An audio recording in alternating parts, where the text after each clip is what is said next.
J'espère que vous allez bien. Je vous invite à écrire dans les commentaires comment vous vous sentez ce matin avant d'inviter Sylvain à me rejoindre. Sylvain est déjà prêt dans les starting blocks. Est-ce que vous allez bien et est-ce que vous m'entendez? Oui, puisque vous répondez en pleine forme. Je vois que vous êtes déjà tous au taquet. Bonjour Sylvain.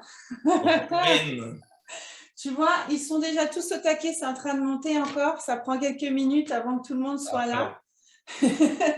On les a chauffés toute la semaine et tu les récupères à fond. Impeccable. J'ai mis une musique hyper entraînante pour ce matin. J'ai bien vu, j'ai remarqué. Tu as vu, j'ai pas trouvé la musique que je voulais parce que je voulais quelque chose qui nous fait rappeler la puissance du cœur, l'unicité face à la pression. Mais je me suis dit, cette musique-là, elle est très entraînante et c'est ce genre de musique qu'on peut écouter quand on fait du sport. Tu vois, le petit lien avec la thématique. Et en plus, ça met tout le monde de bonne humeur et tout le monde est hyper boosté. Donc, je vous souhaite à toutes et à tous la bienvenue pour ce dernier jour du sommet de la science des émotions. Sylvain, je fais juste une petite phrase d'organisation comme je fais tout le temps. Maintenant, en fait, ils savent quasiment tout ce que je vais dire. Mais je rappelle l'organisation de ce sommet pour celles et ceux qui sont tout nouveaux et qui n'ont pas pu assister aux journées d'avant. En même temps, on peut lire le chat. Je ne sais pas si tu vois le chat, Sylvain. Oui. Tout le monde est en train d'écrire, donc c'est super. On a des soleils, des étoiles et vous allez tous bien, c'est parfait. Et pour ceux qui vont peut-être un peu moins bien, eh ben, on va monter vos vibrations, voilà. Et on va utiliser la résonance du cœur. Mais ça, Sylvain nous en parlera tout à l'heure. Donc, en ce qui concerne l'organisation de cette dernière journée et de ce matin, j'ai le plaisir d'échanger avec Sylvain sur la thématique du cœur et on va faire un lien avec le sport aussi et la gestion des émotions. Tout est en fait lié. Nous allons échanger 1 heure à 1 heure et demie, suivant le temps que tu as, Sylvain. Si c'est 1 heure et demie, c'est super. Si c'est 1 heure, tu nous dis juste et comme ça, on se calme. OK. Et à la fin de cette heure et demie, je mets dans les commentaires le lien Mentimeter, comme d'habitude, et vous avez juste à cliquer dessus et vous nous donnez vos impressions et vos ressentis à travers un ou plusieurs mots. Et comme ça, nous aurons un beau nuage de ressentis. En ce qui concerne vos questions, vous savez toutes et tous que vous pouvez utiliser le chat, vous pouvez bombarder le chat. Nous avons nos fées du chat qui sont Dunia et Laetitia. Un grand merci pour tout ce que vous donnez depuis lundi. Un grand merci aussi au reste de l'équipe qui se déchire pour suivre. On a des messages dans tous les sens, c'est un truc de fou. Donc, on essaie de répondre à tout le monde. Et puis, pensez aussi à vous inscrire dans les groupes LinkedIn pour la fin du sommet. On a 2 groupes qui se créent, un sur la résonance émotionnelle et l'empathie et un autre sur la résilience et la libération émotionnelle. Et dans ces groupes, il y aura à partir de la fin du sommet, tous les mois, une masterclass pour tout le monde et d'autres choses encore qui se mettront en place. Voilà. Je crois que j'ai tout dit. Maintenant, je vais vous présenter Sylvain et puis après, je te laisserai un petit peu prendre la parole et puis tu vois, on va faire ça sous forme d'interaction comme on fait en fait depuis le début du sommet parce que c'est hyper riche dans ce sens-là. Sylvain, tu es enseignant-chercheur à l'Université de Cologne à l'Université du sport de Cologne et tu axes beaucoup tes recherches sur le cœur. Comment le cœur peut nous réguler, je vais dire ça de manière hyper simpliste, mais toi t'expliqueras un petit peu plus la thématique. On va faire un petit lien aujourd'hui sur le monde sportif parce que tu travailles avec tes sportifs et on va essayer de voir qu'est-ce que dans le monde sportif, la manière dont les sportifs en fait arrivent à gérer la pression, qu'est-ce qu'on peut prendre de ce monde-là pour le coller dans notre vie de tous les jours. Voilà. Et avant de démarrer, Sylvain, j'ai une question que j'aime bien poser, c'est pourquoi tu fais ce que tu fais? Parce que tu es hyper engagé dans ce que tu fais. Et nous, on adore ça parce que tu travailles avec nous à l'académie, en plus, ça, il faut le dire. Et moi, j'adore en fait la passion que tu mets dans ce que tu fais. Donc, pourquoi tu fais ce que tu fais? Merci d'abord, Corinne, pour cette très gentille introduction. Et si tu me permets, je vais en fait garder le suspense parce que j'ai prévu quelques Ah, diapositives et cool. je réponds exactement à cette question dans mes premières diapositives, mais avec quelques images qui vont parler à beaucoup. C'est pour ça que j'aimerais encore garder le suspense, si tu me le Ok, permets. d'accord. Alors, avec plaisir. Alors, donne-nous juste, alors je voudrais juste dire un truc, c'est que Sylvain il travaille à l'Université de Cologne, je trouve ça assez impressionnant, mais tu es français. Voilà, je suis français et donc ça fait maintenant un peu plus d'une dizaine d'années que je suis arrivé à Cologne et que j'y suis resté. Voilà. Voilà. Donc, il aime quand même la France et en fait, et ça, tu vois, tout ce que tu fais en Allemagne, tu apportes ton savoir en France. Donc, c'est un beau cadeau d'amour. Voilà. Et ça me fait aussi plaisir de parler français de temps en temps puisque j'ai pas forcément souvent l'opportunité. C'est vrai? Ok, cool. Alors, on sait que ça va monter un petit peu des personnes qui vont venir. On est déjà à 84.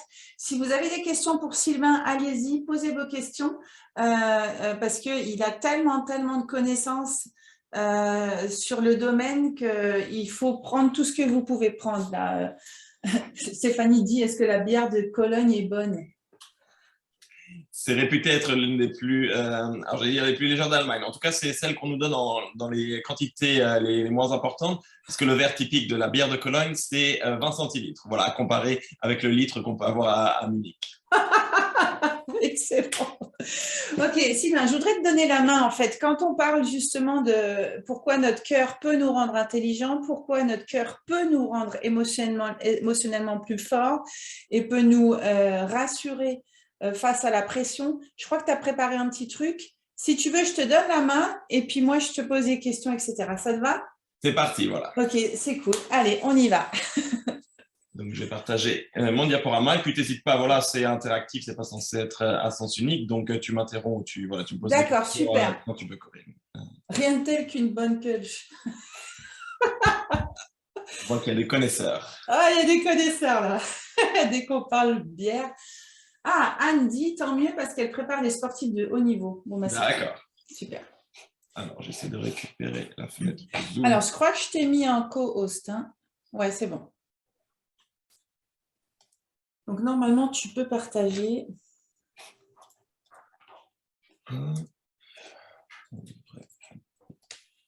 Ok, normalement, vous devrez voir mon écran. Ah, super. Est-ce que vous voyez l'écran de Sylvain? Moi, oui. Ok, Fabienne dit oui. Si on a une Parfait. oui, c'est bon. Parfait. Très bien.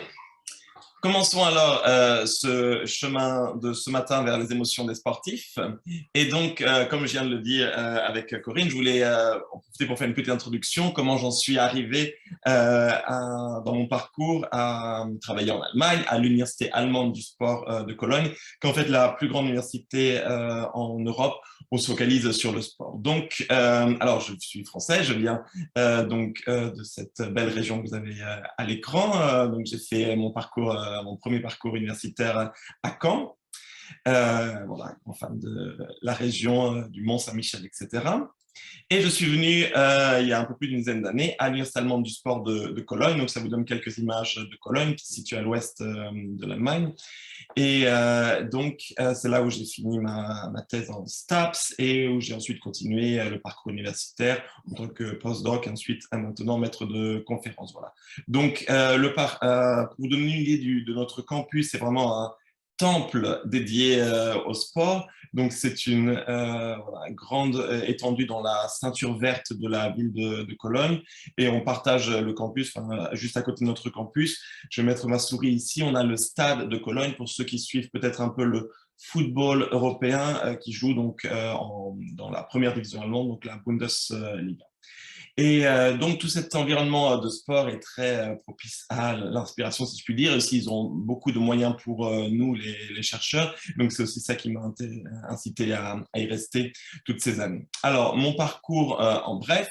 Donc, j'ai un double cursus. Je suis un grand fan de sport. Donc, j'ai commencé avec des études en STAPS où j'ai fait une première thèse. Donc, là, c'est quelques souvenirs d'une de mes aventures sportives avec mon collègue Florian au Mont Blanc. Et j'ai enchaîné en parallèle et puis poursuivi avec un cursus en psychologie pour vraiment avoir les deux aspects, les deux points forts et comprendre à la fois donc, le sport dans son ensemble et tout, voilà, je vais dire tout le fonctionnement du cerveau humain. Il y a encore énormément de choses à découvrir, mais voilà, on commençait à avoir une petite idée. Et avec tout ce parcours de recherche, ça m'a amené à me focaliser sur un organe particulier, le cœur. Et donc, le cœur, ça va être le centre de mes recherches, puisque je vais notamment étudier comment le cœur nous rend intelligents, ou plutôt quels sont ses liens avec ce qu'on peut appeler l'intelligence, les fonctions cognitives, quels sont ses liens avec la régulation émotionnelle, avec la résilience, et également quels sont ses liens avec notre personnalité. Et c'est-à-dire qu'on va pouvoir remarquer que la manière dont notre corps bat va être en lien avec pas mal d'aspects de notre personnalité qu'on va pouvoir aussi mesurer. Donc, pour vous donner un petit peu cette idée, puisque je sais que ce sommet est centré sur les émotions, eh bien, je peux vous dire que donc, à l'Université allemande de Cologne, à l'Institut de psychologie, nous avons un département qui se centre sur l'étude des émotions, et notamment sur les relations entre les émotions et la cognition, et nos pensées, en fait. Et donc, voilà, j'ai la chance de pouvoir diriger ce département avec plusieurs collègues. Et pour vous montrer un petit peu dans quelle direction vont les recherches actuelles en psychologie du sport sur ce thème entre émotion et cognition, donc je vous ai mis une petite galerie de photos. Donc, j'ai notamment mes équipiers voilà, qui s'affichent à l'écran, notamment en postdoc avec moi un chercheur qui vient du Brésil, Uiraçu Borges, et qui étudie la stimulation transcutanée du nerf vague. Alors, vous allez beaucoup m'entendre parler de nerf vague, je vais expliquer en détail. Pour l'instant, voilà, prenez ce mot-là, peut-être qu'il y en a déjà... ils vont adorer, ça je peux te dire. Super, peut-être qu'il y en a déjà pas mal qui connaissent et je vais vous donner quelques détails. Et donc, en fait, pour déjà simplifier mon message, je veux dire que le secret voilà, d'une relation harmonieuse entre le cœur et le cerveau, ça va être une activation optimale du nerf vague. Et on va voir aujourd'hui comment on arrive à effectuer cette stimulation optimale du nerf vague. Alors, par exemple, Uiraçu Borges le fait avec une stimulation électrique au niveau de l'oreille. Voilà. On est en train de prendre des appareils qu'on utilise normalement pour certains cas cliniques en médecine et qu'on essaye d'appliquer chez les sportifs pour voir ce que ça donne. Voilà, on est encore aux prémices de ces recherches. Et j'ai un collègue bavarois, on parlait de Munich tout à l'heure, Maximilian Schmanz, qui va étudier comment on va stimuler ce nerf vague avec de la stimulation magnétique. Donc, c'est des énormes aimants qu'on va mettre au-dessus du crâne et qui, avec cette stimulation magnétique, vont stimuler des zones qui vont avoir une influence sur le nerf vague. Une collègue italienne, cette fois-ci, qui fait sa thèse sur le sujet suivant, c'est-à-dire qu'on connaît beaucoup la relation entre le cerveau et le cœur dans cette direction-là, cerveau-cœur, et en fait, elle s'intéresse à l'autre partie de la relation, à la relation cœur-cerveau, et on cherche en fait à comprendre ça fonctionne comme une boucle, sauf qu'on connaît surtout une partie de la boucle et on essaye avec elle de voir ce qui se passe dans l'autre sens. Et pour finir, on a une autre manière de stimuler le nerf vague qui est très simple, c'est le réflexe d'immersion. Et pour le simplifier, le réflexe d'immersion, c'est mettre sa tête dans une bassine d'eau. Voilà. En particulier. Et donc, Ismaël, Sylvain, tu as oublié Ismaël. Et j'ai Ismaël. Alors, Ismaël, il a la particularité qu'il va appliquer ces techniques du nerf vague dans le monde du sport électronique. Et donc, il y a une grande scène de sport électronique à Berlin. Et donc, il travaille entre Cologne et Berlin.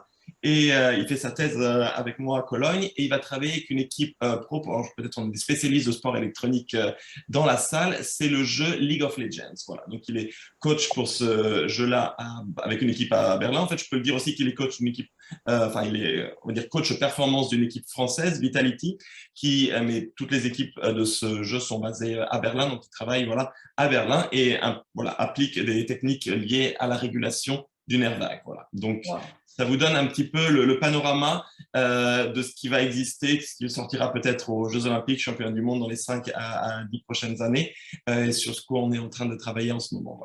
Voilà. Waouh.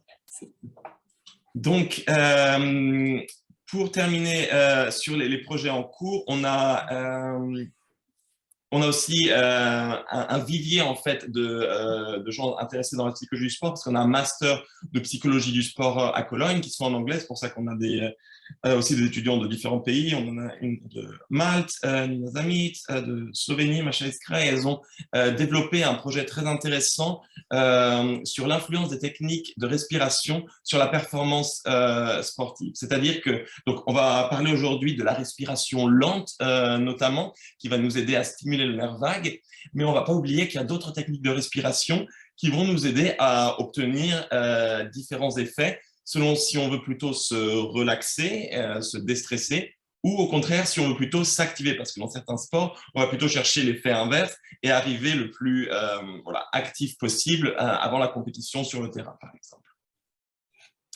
Donc voilà, je sais que le sujet de la conférence aujourd'hui, c'est vraiment centré sur le sport. Donc ça tombe bien, puisque donc, là, je peux vous parler en direct d'un projet. Alors, il y a on a eu les Jeux de Tokyo l'an dernier, il y a ceux de Paris 2024 qui approchent. Et donc, moi, de par mon affiliation allemande, je ne peux pas participer directement au projet du ministère des Sports en France. Donc, je peux faire ça en Allemagne. Et ça, on a décroché un projet financé par le ministère des Sports allemand, qui nous permettait de développer justement une application smartphone sur les techniques de respiration, notamment sur la respiration lente, afin d'aider les sportifs allemands qui préparaient les JO pour, dans cette période de Covid-19, en tant que préparation et aussi en tant que qui peut arriver avant et qui peut arriver aussi après, parce qu'on a aussi malheureusement eu pas mal de sportifs qui ont été touchés tout simplement par le Covid. Et donc, ce sont des techniques de respiration qui peuvent aider à reprendre une activité sportive après avoir été touché par le Covid. Wow, ok. Donc, c'est un petit peu pour vous donner une idée de l'activité bouillonnante qu'on a à l'Université allemande du sport de Cologne. Et ça me fait toujours plaisir de venir en France, même si seulement virtuellement pour l'instant, pour partager un petit peu ce qu'on fait et que ça serve. Parce que le but, pour moi, c'est vraiment de pouvoir diffuser ces techniques au plus grand nombre. Et il y en a besoin. Il y en a besoin, oui. Alors, Corinne, maintenant, je vais répondre à ta question. Oui. Je vais répondre à ta question, comment tout a commencé et pourquoi j'en suis arrivé là. Et en fait, alors, c'est peut-être pas souvent dans la vie d'un chercheur que ça peut se décrire de cette façon, mais moi, je vais même pouvoir vous donner un jour, je pourrais même pouvoir vous donner une heure exacte à laquelle ça s'est passé, cette révélation. Et c'était le 9 juillet 2006. Alors, je vais laisser, puisqu'on est un peu interactif, j'en profite qu'on soit un peu interactif, qu'on ait un chat, donc je vais laisser les gens fouiller dans leur mémoire ce qui a pu se passer le 9 juillet 2006, puisque je n'étais pas tout seul. Alors, qu'est-ce qui s'est passé le 9 juillet? C'est un événement sportif. Allez-y. Alors, il y a Carole qui demande foot, point d'interrogation. Alors, on va valider ce premier indice. Alors oui, foot. Moi, je sais, enfin, tu as raconté l'histoire, je la connais. Il y a Marguerite qui dit quart de finale, point d'interrogation. Alors, on va aller un peu plus loin dans la compétition, on va parler de la finale. Est-ce que quelqu'un peut se rappeler de la finale de la Coupe du Monde 2006? Qu'est-ce qui s'est passé en 2006 à la finale? Un gros Zidane, coup de tête. On s'en rapproche, effectivement. Donc, je vais nous rappeler les souvenirs. Alors, c'est sûr que quand je suis en France, ce n'est pas forcément des bons souvenirs. Quand je suis en Italie, ils s'en réjouissent, mais là, c'est un peu direction. Donc, effectivement, pour moi, tout a commencé avec l'histoire de Zidane et son coup de tête sur Materazzi dans la prolongation de la finale entre la France et l'Italie. Et alors, bon, on parle d'émotions, des émotions positives et des émotions négatives. On va commencer par cette induction émotionnelle, se rappeler un petit peu ces images, se les remettre en tête. Voilà. Ah, super, tu as mis le film, génial. Oh, j'ai le PowerPoint qui ne supporte pas la vidéo, d'accord, donc on va demander à tout le monde de se rapprocher. Je vais recharger rapidement mon PowerPoint, mais apparemment, là, il y a un petit souci sur la vidéo. Donc, on va se rappeler des idées de Zidane. Vous vous souvenez de ce qu'il a fait, Zidane, hein? Voilà, de donner son coup de tête sur Materazzi. C'était un cauchemar. Et donc, voilà, c'est exactement moi ce qui m'a inspiré pour commencer mes recherches sur le sujet. Pardon, je n'ai pas ouvert le bon PowerPoint. On va y arriver, désolé. Ah, tu peux nous présenter tous tes PowerPoints, hein, je pense qu'ils nous intéresseraient tous. on va y arriver. Allez, on est reparti. Et je vais directement revenir à là où on était. On va éviter le deuxième crash. Et donc, je vais directement arriver à cette question. Ce pourquoi, en fait, Zidane a fait ça. Et donc, c'est une question qui m'a vraiment poursuivi, je peux dire qu'il me poursuit encore jusqu'à aujourd'hui. Et donc, au travers des études que j'ai pu mener avec mes collègues à Cologne, aussi en France et dans pas mal de pays, on a apporté quelques éléments de réponse à ce qui peut se passer. Alors, pas seulement on va extrapoler le cas Zidane, mais dans ces situations, en fait, où on peut se sentir un peu peut-être submergé par ses émotions. Et donc, la première réponse comportementale qui apparaît n'est pas forcément la plus optimale, si on peut la qualifier ainsi. Donc, j'ai recherché de cette façon-là. D'abord, pour une première thèse en STAPS, je me suis posé la question, qu'est-ce qui s'est passé dans sa tête? Et c'est là où j'en suis arrivé à me demander quelle est cette relation entre le cœur et le cerveau. Et ensuite, quelles sont les variables qui pourraient être intéressantes. Et c'est là où j'en suis arrivé à m'intéresser plus particulièrement aux nerfs vagues et à une manière de l'indexer que je vais aussi expliquer après, la variabilité de la fréquence cardiaque. Et donc, après m'être posé la question, qu'est-ce qui s'est passé dans sa tête? Donc, je devais essayer d'apporter une réponse. Qu'est-ce qu'on pourrait faire pour éviter que ce type de comportement se reproduise, tout simplement? Et donc, ça a été l'objet de ma deuxième thèse en psychologie.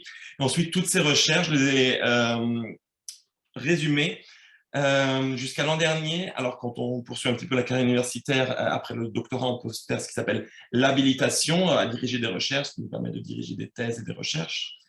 Et donc, cette habilitation, je l'ai faite à Cologne et j'ai développé en fait ma propre théorie sur le nerf vague, sur le fonctionnement du nerf vague, qui s'appelle la théorie du réservoir vagal. Et donc, c'est ce que je vais présenter aujourd'hui, cette théorie qui va nous aider à comprendre comment fonctionne le nerf vague en relation avec les émotions des sportifs, mais également en fait de tout un chacun. La théorie du réservoir vagal, c'est hyper intéressant. Et donc, on va voir comment ça fonctionne. Voilà qu'on peut assimiler métaphoriquement son fonctionnement à un réservoir. Si vous avez des questions, allez-y, posez des questions dans le chat. Il y a Marguerite qui dit, Sylvain, il a été touché dans ses valeurs, son intimité. Probablement. Voilà. Donc, ça, on m'a dit dans les facteurs proximaux et donc qui ont pu causer sa réaction. Et donc, ce qui intéresse pas mal les chercheurs, c'est de voir du côté du sportif, parce que c'était pas la première fois sûrement qu'ils se faisaient insulter sur le terrain, comme ça arrive très régulièrement, malheureusement. Mais donc, c'est voir comment on peut aider les sportifs à gérer ce type de situation, sachant que ça va arriver. Donc, comment on peut gérer ces situations au mieux. Voilà.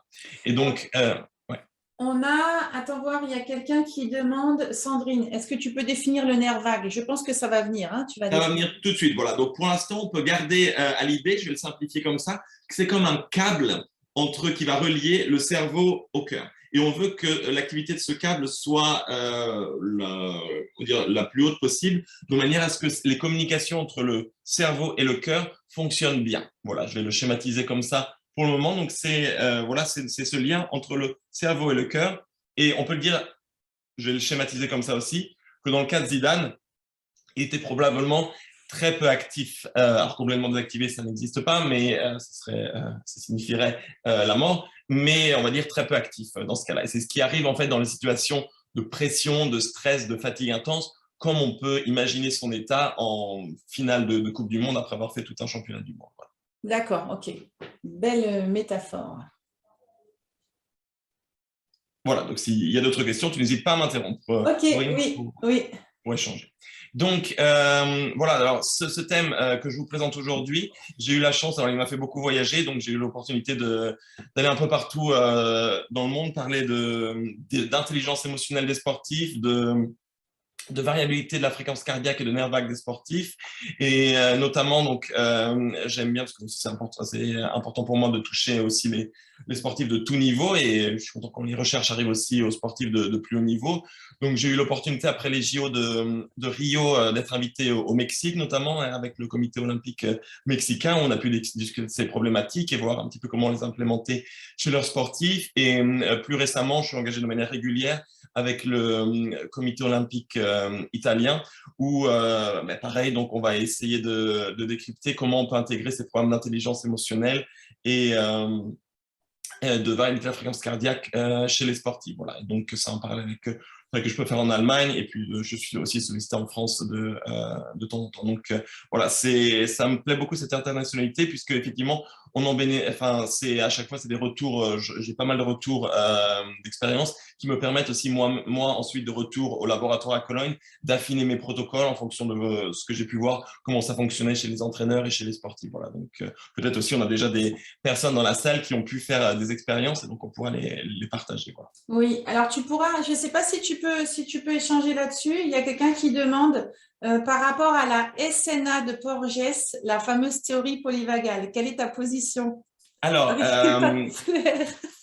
ma position, et je veux dire tout simplement la position de la communauté scientifique. Alors, on va déjà donner à Porges ce qu'il a permis en fait de vulgariser beaucoup et de permettre à un grand nombre de personnes d'avoir connaissance tout simplement, on va pouvoir le dire comme ça, de l'influence, du pouvoir du nerf vague et de la possibilité qu'on a de l'indexer avec la variabilité de la fréquence cardiaque. Et donc, pour ça, on peut vraiment lui dire bravo, puisqu'il a intéressé vraiment, il a permis à beaucoup de monde de s'intéresser au sujet et d'éveiller les consciences à ce sujet. Maintenant, en tant que scientifique, voilà, on va regarder ce qu'a dit la communauté scientifique sur ces travaux.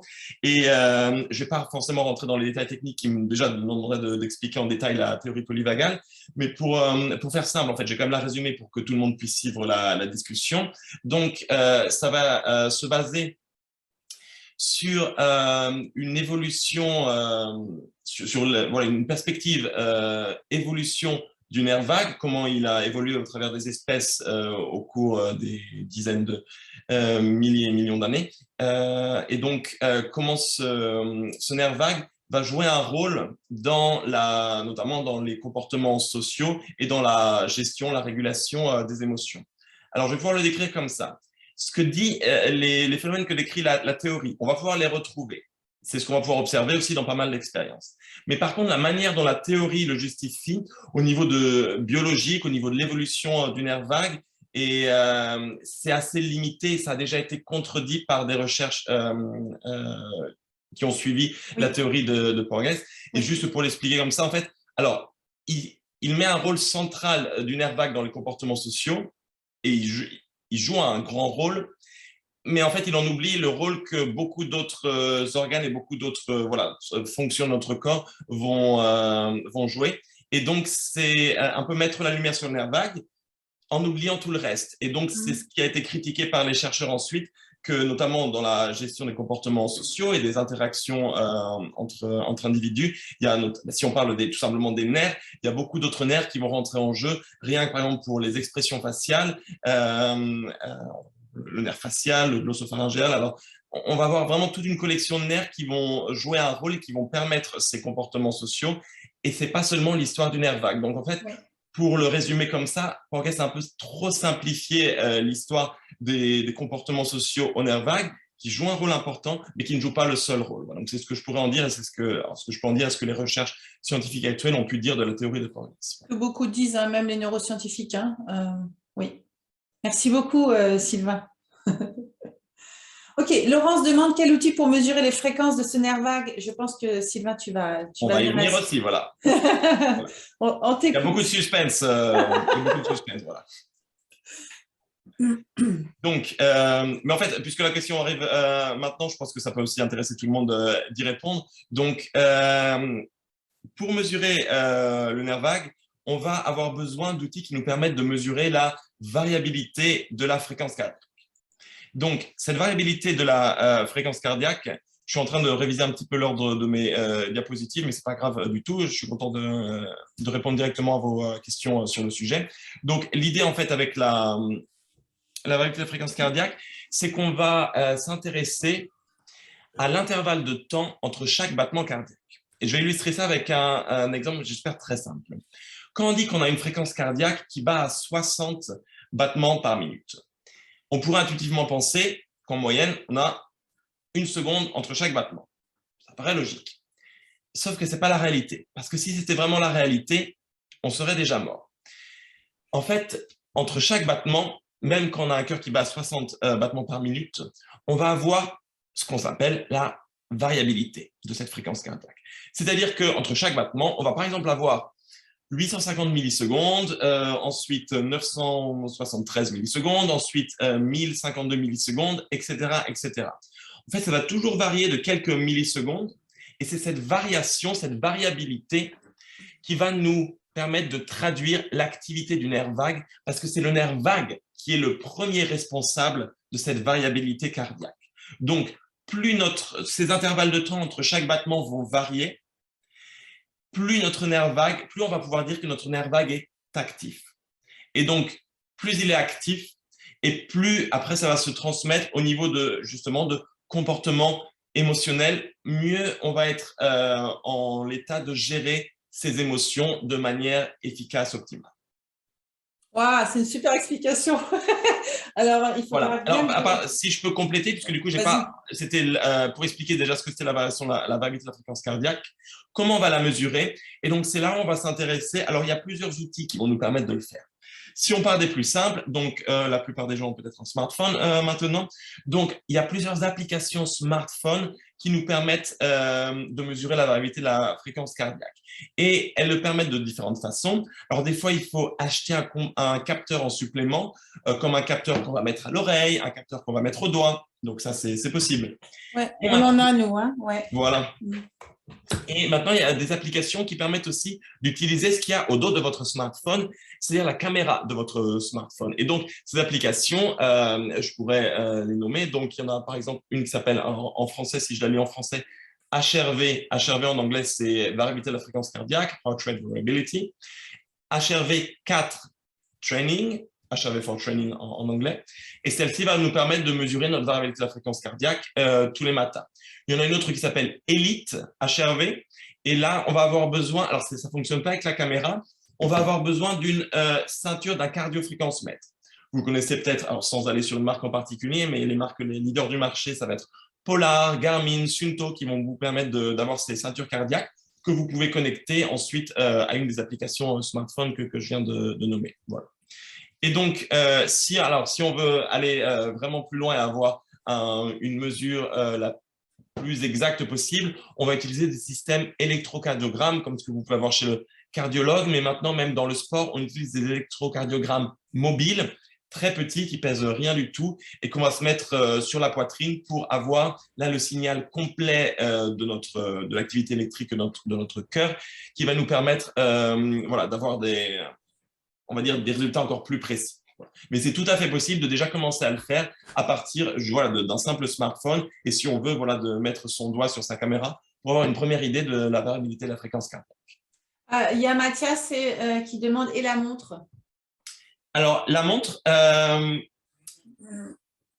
va fonctionner avec un système de lumière. D'ailleurs, on peut presque le voir à la je sais pas si voir à la caméra. J'ai une petite lumière verte. On va peut-être pas la voir, mais donc j'ai une petite lumière qui va aller se refléter. Je le simplifie un petit peu, mais ça va refléter donc jusqu'à nos vaisseaux sanguins qui vont détecter en fait la pulsation qui correspond donc à notre pulsation cardiaque au niveau des vaisseaux sanguins et qui vont en dériver la variabilité de la fréquence cardiaque.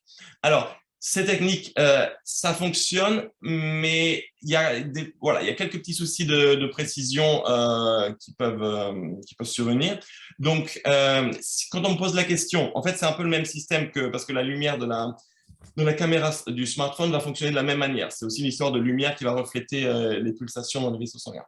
Donc, si on a ça va fonctionner. Sauf si on a la possibilité, je conseille tout de suite de passer à la ceinture cardiaque qui va nous donner des résultats encore plus précis. Voilà. Et surtout quand on peut travailler avec les sportifs. Alors, de toute façon, c'est aussi quelque chose que je peux mentionner maintenant. La variabilité de la fréquence cardiaque, elle va vraiment faire surtout sens au repos. On ne va pas vouloir la mesurer en mouvement parce que du coup, sinon, il y a beaucoup de choses qui se passent dans le corps et qui vont rendre beaucoup plus difficile son interprétation. Donc, on va vouloir toujours le faire avec une personne au repos. Super. Écoute, Sylvain, je te dis au fur et à mesure, hein. Il n'y a pas de souci. Et peut-être je mets encore un complément sur la montre parce qu'en fait, il y a certaines personnes sûrement qui ont dû tester. Alors, je vais parler de l'Apple Watch, celle que j'ai et que j'ai pu tester de manière extensive. En fait, elle ne va pas permettre de mesurer tout de suite directement la variabilité de la fréquence cardiaque. Elle va aller mettre ces informations de temps en temps dans l'application Health de l'iPhone. Donc, comme peut-être pas mal de gens des systèmes Apple, ça peut vous parler. Et donc, ce n'est pas un système qui permet directement de mesurer la variabilité de la fréquence cardiaque. D'accord. Écoute, j'ai Laurence qui dit, si j'ai bien compris, plus la fréquence est régulière, plus le nerf vague est régulier et actif. Zidane a dû avoir un bug de son nerf vague. Alors, je vais le reformuler pour être encore plus exact. En fait, on va pas s'intéresser à la fréquence cardiaque parce que la fréquence cardiaque, en fait, retrace beaucoup d'influences qui viennent de tout le corps. Alors qu'avec la variabilité de la fréquence cardiaque, on va pouvoir mettre le doigt sur le nerf vague. Et c'est ce qui nous intéresse. Donc déjà, on va parler de la variabilité de la fréquence cardiaque plutôt que de la fréquence cardiaque toute seule. Et ensuite, cette variabilité, on veut qu'elle soit on veut qu'elle soit la plus variable possible. Donc que les intervalles de temps entre chaque battement cardiaque soient le plus différents les uns des autres. Et c'est ça qu'on va mesurer avec notamment les applications, etc.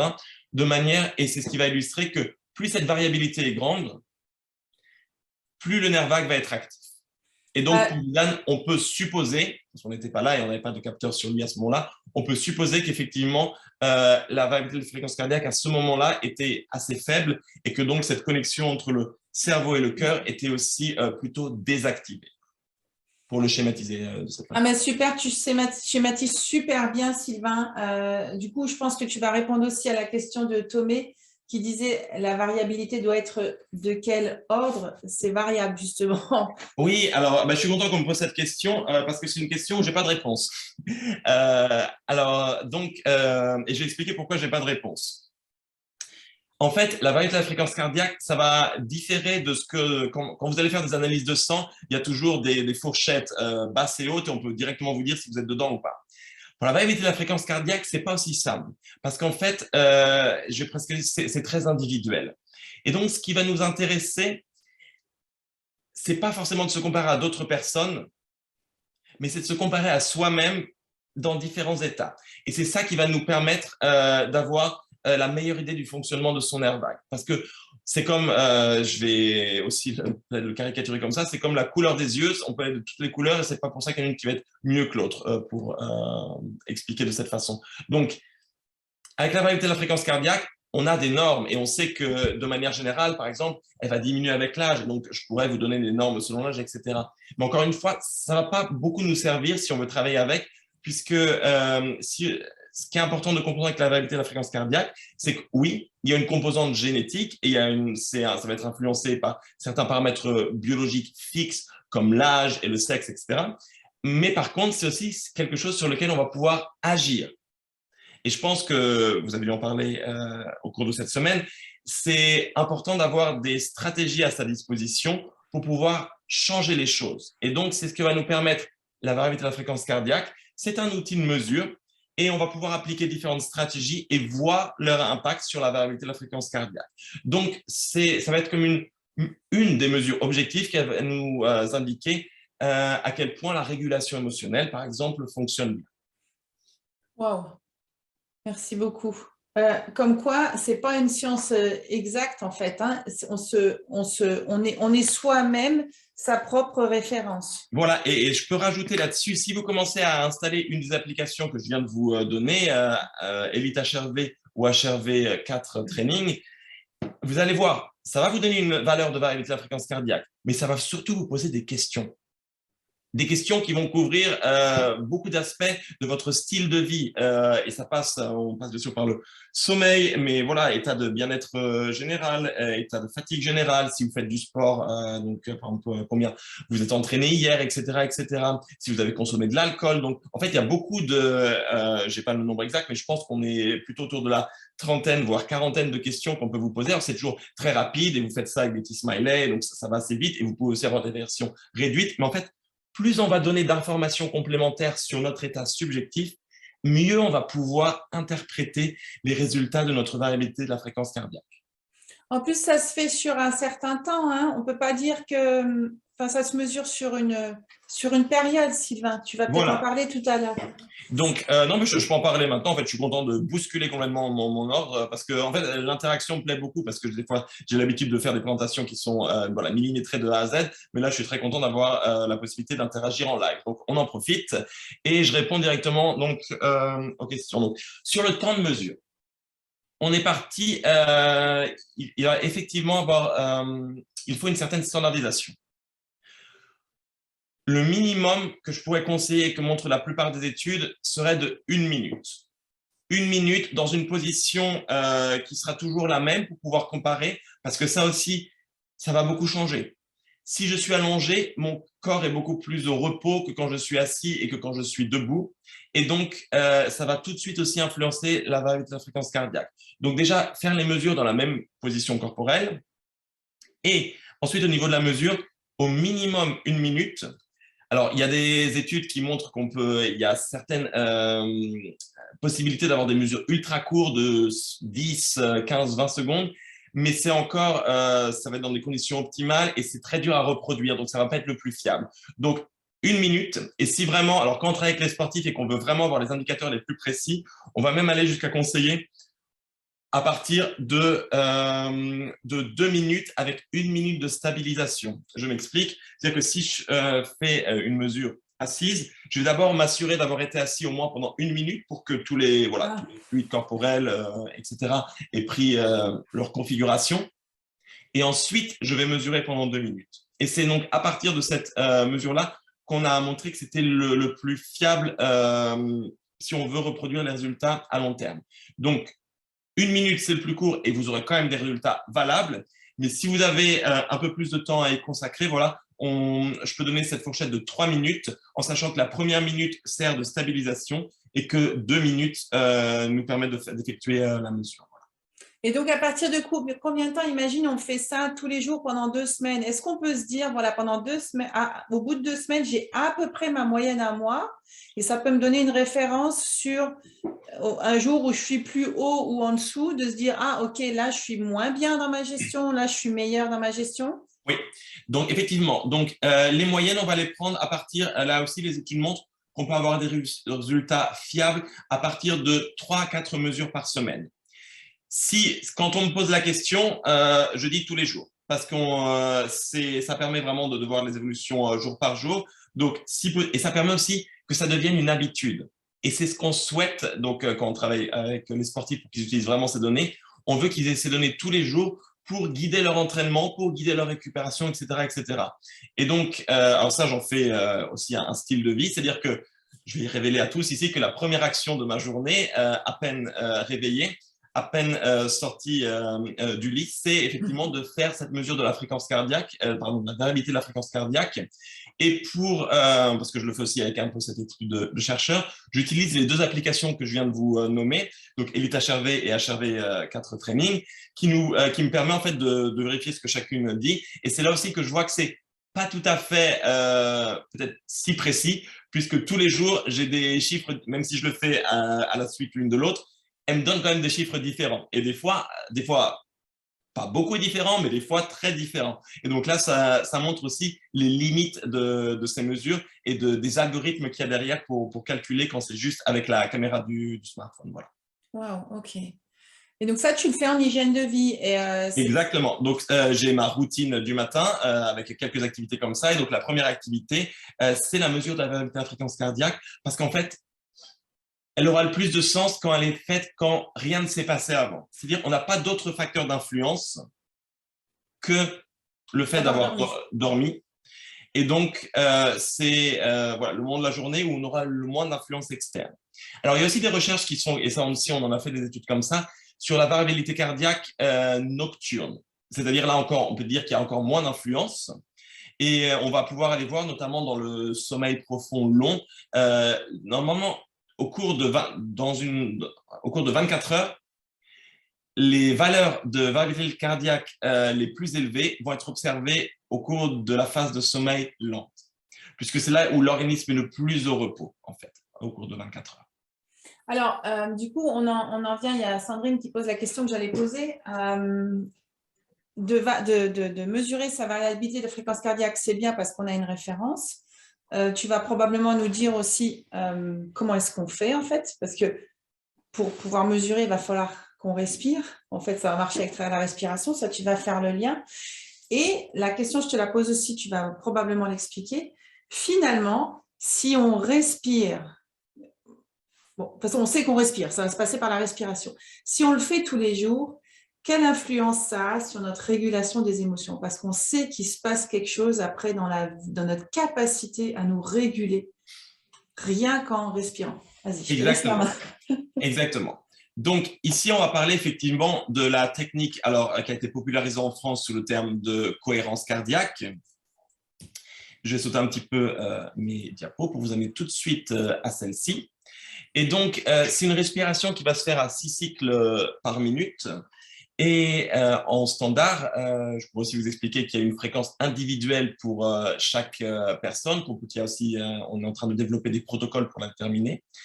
Mais pour aller à l'essentiel, en fait, l'idée de cette respiration, c'est de créer ces oscillations au niveau cardiaque qui vont en fait s'ajuster parfaitement à ce qu'on appelle le baroréflexe, qui est le réflexe qui va permettre à notre corps de s'adapter aux variations de pression sanguine. Et en fait, ce réflexe a aussi un cycle de fonctionnement qui prend environ 10 secondes. Donc 10 secondes, ça nous fait 6 cycles par minute. Et ça vous donne en fait l'explication pourquoi on va aussi respirer à 6 cycles par minute pour synchroniser notre respiration avec ce réflexe qui gère notre pression sanguine. Donc, il y a d'autres mécanismes en œuvre, en fait, mais là, je pourrais aussi vous faire tout un cours sur le sujet, mais ça va être le mécanisme, on va dire, le plus proximal qui va directement expliquer pourquoi il faut respirer aux alentours de 6 cycles par minute. Donc, ça, c'est pour donner les bases. Et ensuite, pour comprendre comment ça peut avoir un effet à long terme. Et donc ça, j'ai réalisé, je suis en train de boucler ce qu'on appelle une méta-analyse sur le sujet, c'est-à-dire on a regardé toutes les études dans le monde qui ont été faites sur le thème de la cohérence cardiaque et on a regardé leurs effets sur la variabilité de la fréquence cardiaque. Donc je vous parle de plus de 200 études depuis plus d'une trentaine d'années qui ont été réalisées sur le sujet. Et donc toutes ces études pointent sur les résultats suivants que et c'est là où j'en viens à la durée. Alors, on a une activation du nerf vague qui va être très importante pendant cette technique. C'est-à-dire que là, je vais prendre la métaphore d'un interrupteur. C'est comme quand on appuie sur le bouton pour la lumière. Si j'appuie dessus et s'il n'y a pas d'autres problèmes électriques dans la maison, je vais avoir de la lumière. Donc là, la respiration, ça va faire la même chose avec le nerf vague. Quand je fais cette respiration en cohérence cardiaque à 6 cycles par minute, je vais appuyer sur le bouton qui stimule mon nerf vague et le nerf vague va être stimulé. Et donc ça a été montré de façon répétée. C'est vraiment un résultat très, on appelle ça robuste en recherche scientifique. Quand vraiment, on a beau essayer avec plein de participants différents, de tous âges, de toutes conditions, on obtient vraiment toujours ces résultats de stimulation du nerf vague. Pendant. Ensuite, c'est aussi un phénomène très intéressant. Quand j'appuie sur le bouton sur l'interrupteur pour éteindre la lumière, quand j'arrête de respirer, les effets ils vont rester un tout petit peu, mais dans beaucoup de cas, ils disparaissent complètement. Ça veut dire que, pour bien comprendre ce qui se passe, quand on est en direct, quand on fait la respiration, on va l'activer, et dès qu'on arrête de la faire, on va arrêter de le stimuler, le nerf. On est d'accord. Mais par contre, et c'est la bonne nouvelle, c'est que si ça devient une habitude, et si on le fait régulièrement, si on en fait un entraînement pendant 4, 6, 8 semaines, du coup, là, il va y avoir des changements chroniques qui vont s'effectuer dans le corps humain et qui vont amener à long terme aussi des améliorations au niveau de l'activité du nerf vague. Ce qui fait que malgré le fait que donc quand on le fait juste une fois, les effets, on va dire, la stimulation s'arrête dès qu'on arrête de stimuler le nerf vague, dès qu'on arrête de respirer, de manière, Oui, je m'explique, on se avec le comprend. 6 cycles par minute, on se comprend. Donc là, on arrête la stimulation du nerf vague, mais par contre, ces effets accumulés de l'entraînement vont se révéler positifs à long terme Et donc, alors je vais pouvoir vous citer une étude qu'on a conduite. Comme je vous dis, il y en a beaucoup d'études qui se sont penchées sur la question. Je vais en citer une que j'affectionne particulièrement parce qu'elle illustre, en fait, elle a testé un des comportements qu'on observe souvent, c'est-à-dire que on a testé ça pendant 30 jours avec nos sportifs. On avait un groupe deux groupes de sportifs. Un groupe de sportifs qui a fait cette technique de respiration pendant 15 minutes chaque soir avant de s'endormir. Et l'autre groupe, qu'on appelle notre groupe témoin, alors la condition témoin qu'on avait trouvée, c'était d'utiliser les réseaux sociaux. Et on leur avait laissé le champ libre. Donc, ils devaient juste nous confirmer qu'ils avaient fait, alors vous les nommez, Instagram, Facebook, WhatsApp, ce que vous voulez, pendant 15 minutes. Et donc, ça nous permettait de contrôler le fait qu'ils s'étaient aussi occupés avec leur smartphone pendant 15 minutes, parce que les autres faisaient l'exercice de respiration avec leur smartphone pendant 15 minutes. Qu'est-ce qu'on a observé? Alors, avant cette intervention de 30 jours, on a fait un ECG nocturne, donc on leur a donné un appareil électrocardiogramme pour mesurer l'activité de leur cœur pendant toute la nuit. Alors, ils l'ont emporté à la maison, ils ont dormi avec, comme ça on n'avait pas le souci d'avoir qu'ils devaient dormir au laboratoire et qu'ils étaient dans leur environnement naturel. Et cette même mesure de ECG nocturne, on l'a refait après 30 jours à la fin. Et qu'est-ce qu'on a observé? Que ceux qui avaient fait cette technique de respiration à 6 cycles par minute pendant 30 jours ont eu une activité du nerf vague plus importante pendant la nuit. Qu'est-ce que ça veut dire? Ça veut dire que tout simplement, ça avait créé un entraînement du système nerveux parasympathique, celui qui gère nos fonctions de repos notamment. Et donc, le système nerveux parasympathique était plus activé pendant la nuit. Alors ça, c'est ce qu'on a eu de manière objective avec la variabilité de fréquence cardiaque. Et de manière objective, on avait un questionnaire de sommeil. Et de manière subjective, ils nous ont dit aussi avoir mieux dormi que le groupe témoin qui avait fait les 15 minutes de réseaux sociaux. Et donc, je pense que cette expérience illustre bien en fait le fait que l'utilisation de cette technique de respiration en tant que routine, et je la conseille plutôt comme routine d'endormissement, parce qu'en fait, comme c'est une activation du système nerveux parasympathique, c'est une préparation vraiment parfaite pour l'endormissement. Donc, c'est pour ça qu'on recommande vraiment ça avant de dormir. Ça facilite l'endormissement. Il y a d'autres études qui ont montré que le délai entre le fait de se mettre au lit et le fait de dormir est aussi réduit si on a fait cette technique de respiration avant. Donc, ce que tu dis, hein, pour résumer, c'est que si on le fait une fois sur le moment présent, ça marche, ça régule quand on en a besoin. Par contre, si on veut avoir un effet qui va être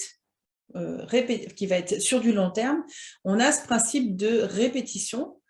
C'est pour ça aussi, je pense que tous les programmes, enfin la majorité des programmes de résilience qui incluent ce genre de technique sont sur 8 semaines aussi. Hein.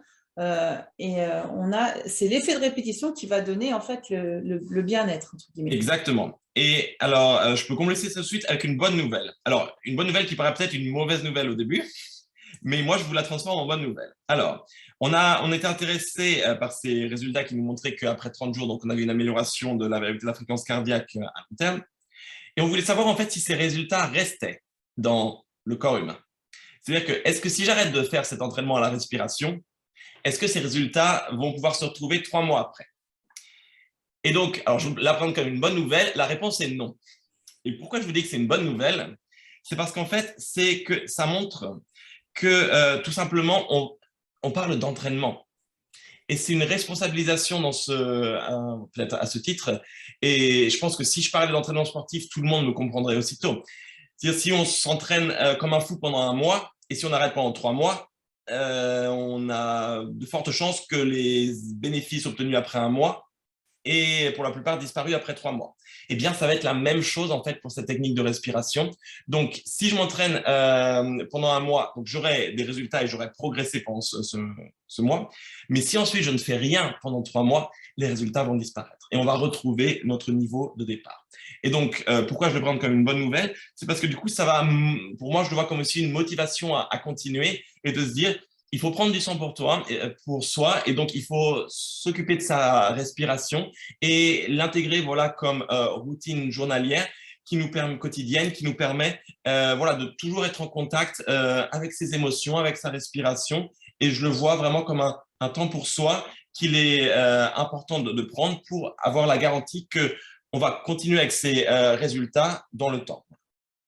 Alors, d'où l'importance, je fais un petit pont, d'où l'importance de bien, là on a beaucoup de personnes qui travaillent aussi, qui sont coachs, accompagnants, d'où l'importance d'utiliser aussi la respiration pour réguler les coachés en début de coaching, donner simplement du temps pour que la personne se pose et respire.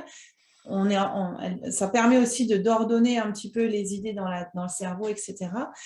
Et du coup, j'en viens à cette question-là, puis après, on pourra regarder sur sur le chat, il y a plein de commentaires, mais ça, je pense que c'est important que tu l'expliques. Qu'est-ce qui se passe en fait quand on respire? On active ce fameux nerf vague, mais où est le lien maintenant avec le cerveau? Alors, excellente question parce que ça me permet justement de traiter la partie de la boucle afférente.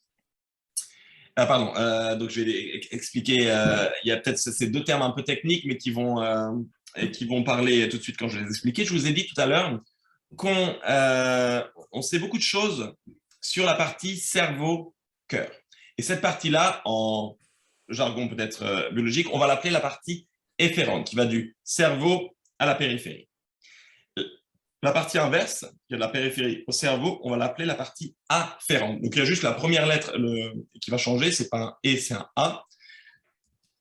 Et donc, cette partie afférente, en fait, il va y avoir différentes raisons qui vont expliquer son fonctionnement. Alors, je vous ai parlé de la pression sanguine qui va nous faire, qui va être calée sur la respiration. Et en fait, les oscillations qu'on utilise, les oscillations qu'on observe au niveau de l'électrocardiogramme et au niveau de la variabilité de la fréquence cardiaque, pour être plus précis, ces oscillations vont se retrouver dans la pression sanguine. Et donc, ça va se transmettre également au niveau du cerveau. C'est-à-dire qu'on va aussi observer ces oscillations dans l'alimentation en sang du cerveau. Et ces oscillations, alors ça paraît peut-être un peu ésotérique, mais je peux vous confirmer que ça a été montré par les études en neuroimagerie, donc avec des techniques d'imagerie cérébrale. En fait, ces oscillations qu'on va retrouver au niveau du cerveau, ça va permettre de mettre en lien les aires cérébrales responsables de la gestion des émotions. Et ces aires cérébrales qui sont normalement, je vais prendre la métaphore suivante, elles sont connectées par des routes de campagne en temps normal. Et dès qu'on observe ces oscillations, elles vont être connectées avec des autoroutes. Et cette amélioration de leur connexion, ça va nous permettre à la fin de mieux gérer nos émotions. Donc en fait, on va avoir une connexion améliorée entre les zones cérébrales qui sont responsables de notre gestion des émotions. Voilà ce qui se passe, voilà une des explications aussi au niveau du cerveau, parce qu'il y a toujours beaucoup de spéculations, mais ça déjà des choses qu'on a pu démontrer. Voilà. Wow. D'où l'importance de pratiquer la respiration. Et je vais rajouter une explication, parce que s'il y en a que les neurosciences intéressent un petit peu, une explication aussi qui va impliquer cette fois-ci le cortex préfrontal. Donc le cortex préfrontal, c'est cette partie du cerveau qui se trouve juste derrière notre front et qui est responsable de tous nos comportements rationnels, de notre prise de décision, de notre mécanisme de réflexion. Et donc, ce qui est assez fascinant avec la respiration, c'est que pour que ça fonctionne, on n'a pas besoin d'y penser. Ça fait partie de notre système nerveux qu'on appelle autonome, il fonctionne en autonomie. Je n'ai pas besoin d'y penser consciemment, heureusement, parce que sinon on aurait des problèmes la nuit. Donc, ce qu'il y a de formidable et ce que l'évolution nous a permis de faire, c'est que de ce mode de pilote automatique, on peut reprendre le contrôle. Et c'est exactement ce qu'on fait quand on fait cette respiration lente contrôlée, cette cohérence cardiaque. On reprend le contrôle, on désactive le pilote automatique, on reprend le contrôle et en reprenant le contrôle, on va basculer. Alors, je vais me tourner sur ma chaise pour que vous compreniez. Donc, la gestion de la respiration automatique se passe au niveau du tronc cérébral, ce qu'on va appeler la traduction littérale, ça serait du latin, ce serait la moelle allongée, c'est ce qu'on a au-dessus de la moelle épinière. Et donc, ça, c'est le fonctionnement automatique. Et quand on va passer en cohérence cardiaque, les signaux vont plus seulement trouver leur origine ici, mais vont recevoir l'influence du cortex préfrontal qui se situe ici.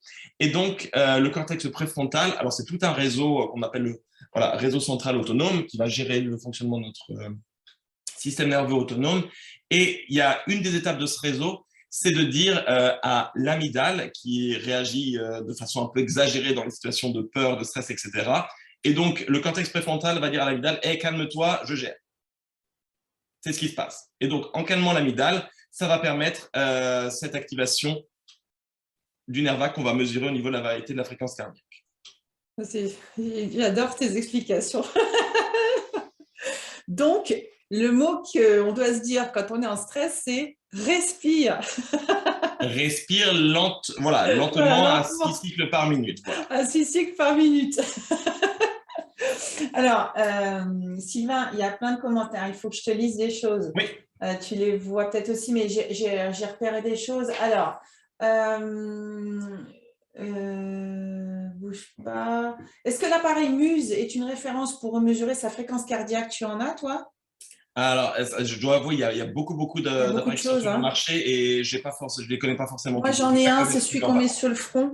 Et D'accord. il donne plein d'autres données en plus. Je ne vais pas pouvoir commenter, mais alors, je peux toujours. Alors, le conseil de base que je donne, c'est de se renseigner. Est-ce qu'il y a eu des études? Alors, parce que donc, on a toujours sur tous les appareils, et c'est pas une critique sur celui en particulier, parce que comme je dis, il y en a beaucoup et c'est très difficile d'être à jour sur tout ce qui sort chaque mois. Donc, mon conseil en général pour savoir à quoi on a affaire, c'est de regarder est-ce qu'il y a eu des études scientifiques indépendantes qui ont utilisé ce matériel. Oui. Et la plupart du temps, la réponse est non. Alors, soit parce que le matériel vient de sortir, mais généralement, quand même, parce que sur les applications que je viens de vous sortir, c'est pour ça que je me permets aussi de vous en parler, parce que sinon, alors, déjà, je n'ai pas de part de marché chez ces applications-là. Mais si je me permets de vous en parler, c'est parce qu'il y a eu beaucoup de recherches scientifiques déjà qui les ont utilisées. Donc, à la fois pour Elite HRV et HRV4 Training. On a pas mal d'études dans le sport, notamment, qui les ont utilisées. C'est pour ça que je me permets de vous en parler. Ça ne veut pas dire qu'il y a d'autres matériels qui n'ont pas eu d'études, mais puisqu'on a parlé des applications smartphone, donc ça va être les principales. Voilà. Donc, voilà. Après, c'est faire un petit peu de recherche, voir si effectivement la communauté scientifique a pu valider de manière indépendante les outils dont vous parlez. D'accord. On a quelqu'un d'autre qui nous dit, bouge pas, c'est Anne qui parle, respiration lente abdominale ou autre. Tu peux parler de l'importance de la respiration? Très bien, et ça me permet parce que du coup, je vais rajouter quelques paramètres sur la respiration lente contrôlée, important à suivre. Donc, au niveau, oui, pour la respiration abdominale et non la respiration thoracique. Pourquoi? Parce que c'est un processus, donc la respiration thoracique va mettre en jeu des muscles dont on n'a pas besoin pour respirer calmement. Et c'est généralement, en fait, typiquement, quand je vais être stressé, je vais surtout voir les muscles ici au niveau de la poitrine bouger, respiration superficielle, et ça, on n'en veut pas pour se relaxer. Donc, on va chercher à faire la respiration abdominale parce que ça va garantir que notre diaphragme, donc qui va être le muscle qui se situe juste en dessous, qui va faire un arc en dessous des poumons, il va s'abaisser. En fait, donc, pour la respiration abdominale, quand j'inspire, je vais expliquer d'ailleurs juste après comment on doit inspirer. Quand j'inspire, je vais gonfler le ventre pour permettre au diaphragme de descendre. Et quand j'expire, je vais rentrer le ventre pour permettre au diaphragme de remonter. Qu'est-ce que ça permet? Quand mon diaphragme descend, ça va agrandir le volume des poumons. Sans être trop technique, ça va diminuer la pression. En fait, ça va faire comme un appel d'air. On peut l'expliquer comme ça. Ça va faire un appel d'air et donc l'air va rentrer encore plus facilement dans les poumons. Et au contraire, quand je vais expirer, là, j'ai plutôt envie que l'air ressorte. Et donc, en fait, ça va guider le mouvement des poumons et par conséquent celui de l'air vers l'extérieur en remontant le diaphragme et en rediminuant le volume des poumons. Donc, en fait, ça va avoir aussi cet aspect mécanique, tout simplement, si on entrait dans la mécanique de la respiration, qui va permettre d'optimiser à la fois la phase d'inspiration en facilitant l'entrée de l'air et la phase d'expiration en facilitant sa sortie. Et je rebondis tout de suite donc, sur les autres paramètres, puisque c'est extrêmement important à suivre aussi. Comment je respire? Donc, on a parlé au niveau thoracique abdominal. Comment je prends l'air? Et là, ça va faire une grosse différence. Donc, on va favoriser l'inspiration nasale par le nez pour plusieurs raisons. Alors, pour des raisons d'abord purement biologiques, l'air va être plus chaud, plus humide et plus propre, parce qu'on a des petits filtres. Voilà, des petits filtres qui vont permettre d'enlever les particules qu'on ne veut pas qui rentrent plus loin dans le corps. Et ensuite, et surtout, je dirais, ce qui nous intéresse avec la cohérence cardiaque, la respiration non contrôlée, c'est que la respiration par le nez, alors je vais vous faire le petit chemin dans le cerveau, en tout cas le début du chemin qui est très important, c'est que ça va nous stimuler le bulbe olfactif, donc qui va nous permettre de détecter tout simplement les sensations olfactives. Et cette partie du cerveau va être connectée notamment à notre système limbique, qui va jouer un rôle pour la gestion des émotions, et aussi ensuite à notre cortex, à certaines zones qui vont être importantes pour la cognition.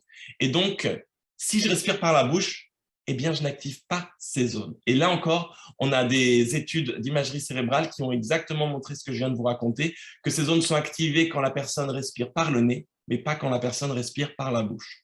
Donc, d'où l'importance vraiment de favoriser l'inspiration nasale. Par contre, au niveau de l'expiration, là, on va favoriser la bouche, l'expiration par la bouche. Pourquoi? Parce que c'est ce qui va nous permettre, alors déjà, on aura une moins grande résistance à expirer par la bouche que par le nez, et donc ça va économiser beaucoup d'énergie d'expirer par la bouche par rapport à expirer par le nez. Et ensuite, cette expiration par la bouche, on va le faire en se pinçant les lèvres un petit peu pour contrôler le flux d'air.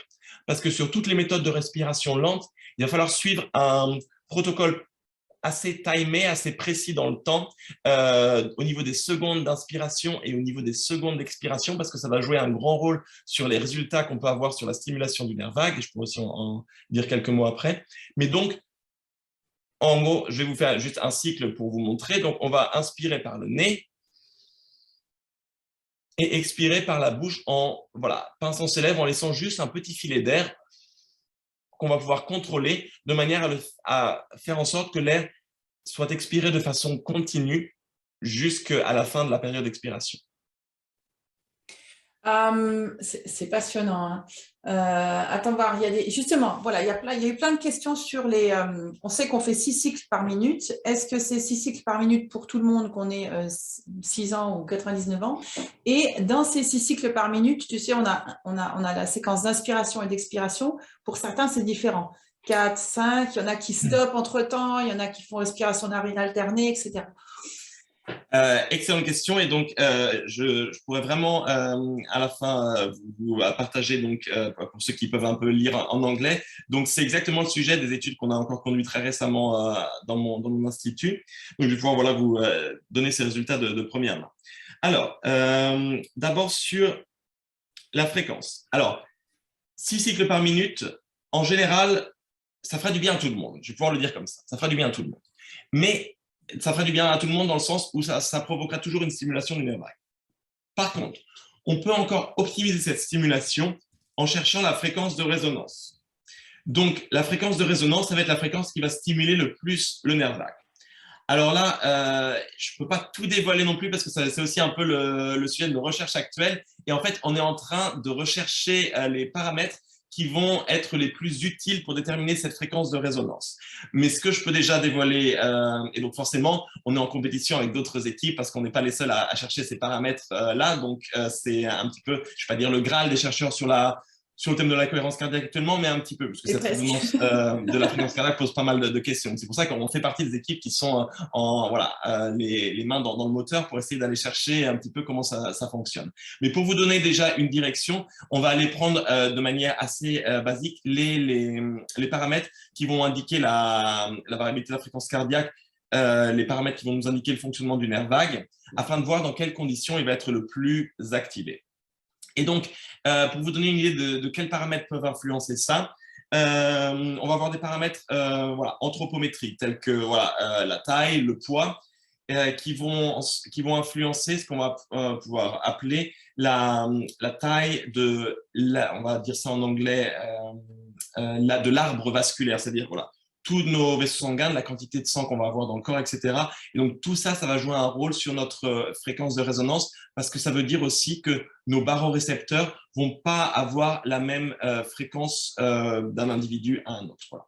Donc, gardez en tête que 6 cycles par minute, ça va de toute façon vous stimuler le nerf vague, mais qu'ensuite, pour chaque personne, il sera possible de déterminer la fréquence encore plus optimale qui permettra d'activer le nerf vague et éventuellement aussi d'autres paramètres respiratoires pour les mettre au niveau les plus optimaux. Alors, Donc, donc, vas-y, ouais. vas-y, excuse-moi, Non, vas-y. non, pas de souci. Donc, je complète juste et puis après, je te redonne la main. Donc, ça, c'est au niveau de la fréquence. Ensuite, au niveau des temps. Quelque chose de très, très important, c'est d'avoir un plus long temps d'expiration par rapport au temps d'inspiration. Pourquoi? Je vais prendre cette fois-ci la métaphore d'une voiture. En fait, quand vous respirez, quand vous inspirez, c'est comme quand vous appuyez sur l'accélérateur. On va activer la partie du système nerveux autonome sympathique. Le système sympathique, c'est celui qui va nous donner l'énergie. Donc, on va vraiment appuyer sur l'accélérateur. Quand on expire, on fait l'inverse. On va appuyer sur la pédale de frein, c'est-à-dire on va activer le système nerveux parasympathique, on va activer le nerf vague. Donc, pour résumer, le nerf vague, on l'active à l'expiration. Ce qui veut dire que dans mon ratio inspiration-expiration, il va falloir que j'accentue, que j'allonge l'expiration par rapport à l'inspiration. Et là encore, le ratio exact, il va pouvoir dépendre de chacun, aussi si on a déjà une expérience avec ces exercices de respiration. Et donc, c'est aussi quelque chose qu'on est en train de rechercher, mais on peut déjà dire qu'effectivement, le schéma global, c'est qu'il faut un temps d'expiration plus long que notre temps d'inspiration. Alors, je prends direct une question qui arrive. Bernard qui dit, bonjour Bernard d'ailleurs, je salue. Bernard demande, que penses-tu Sylvain de la technique de blocage de la respiration d'inspiration forcée, diaphragme bloqué pendant plusieurs secondes? J'ai l'impression subjective que c'est encore plus efficace sur la régulation émotionnelle. Est-ce vérifié? Alors, il y a des recherches sur le sujet et il y a des recherches sur le sujet dans le monde du sport, dans le domaine du bodybuilding, de la musculation, parce qu'effectivement,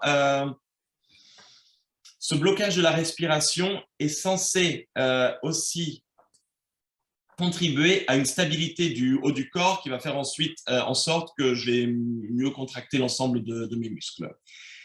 Ça, c'est l'idée qu'il y avait derrière. Mais en fait, ça a été testé et on n'a pas vraiment pu trouver de différence de performance au niveau voilà, de la force que ça pouvait donner aux sportifs. Et donc, alors, il y en a toujours qui le font. Si on va dans les salles de sport, on va toujours trouver des gens qui le font. Mais au niveau des études scientifiques, en fait, ça n'a pas été démontré. Donc, voilà, c'est la première chose. Ensuite, au niveau de la régulation émotionnelle, à ma connaissance, mais là encore à vérifier, parce que je ne vais pas connaître toutes les études qui ont pu sortir, à ma connaissance, ça n'a pas été testé. Donc, ça reste en fait des questions ouvertes pour les chercheurs de tester d'autres techniques de respiration. Et il en existe beaucoup. Là, Corinne, tu mentionnais aussi celle avec les narines, où on va inspirer que par les narines et expirer aussi que par les narines. Qui est censé avoir d'autres effets. Mais voilà, pour conclure sur cette technique de blocage après l'inspiration, donc, ça n'a pas été testé à ma connaissance au niveau de la régulation émotionnelle. D'accord. Écoute, on peut switcher en même temps sur. Il y a eu deux choses. Une personne demande si tu bosses, si tu travailles, tu fais des études avec des apnéistes. Et on en vient sur la méthode Wim Hof. Tu connais? Oui. Est-ce que tu l'as fait d'ailleurs? Question. Et oui aussi, oui. Alors, parle-nous-en. Donc, alors, directement, moi, je ne travaille pas avec des apnéistes, mais il y a déjà eu des études, effectivement, qui ont voilà, qui ont été mises en place avec les apnéistes. Et ce qui est intéressant avec les apnéistes, c'est que, donc, là aussi, sur la respiration, par exemple, les techniques d'hyperventilation avant l'apnée, afin de décaler le seuil d'avoir besoin de respirer. Et l'apnée en elle-même qui peut s'entraîner aussi. Donc ça va être des questions assez intéressantes. Et si je relis ça au thème du sommet, à ma connaissance, non plus, ça n'a pas été relié à la régulation des émotions. Donc ça aussi, c'est des pistes très intéressantes. Et je suis content en fait que ça vienne aussi du public, parce que c'est là où on voit la cohérence cardiaque a reçu une publicité énorme après le livre de Sarah Schreiber au début des années 2000. Mais c'est une technique qui est super efficace et je passe une grande partie de ma vie de chercheur à m'y intéresser.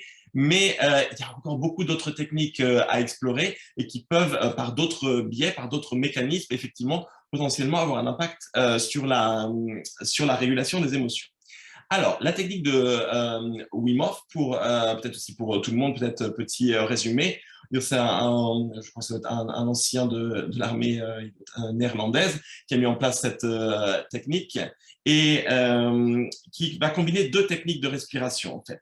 Dans un exercice, parce que je sais qu'après, il a dit, voilà, il y a différentes variantes à la méthode, mais voilà, une des principales que je vais avoir en tête et que j'ai pu tester moi-même, c'est la suivante.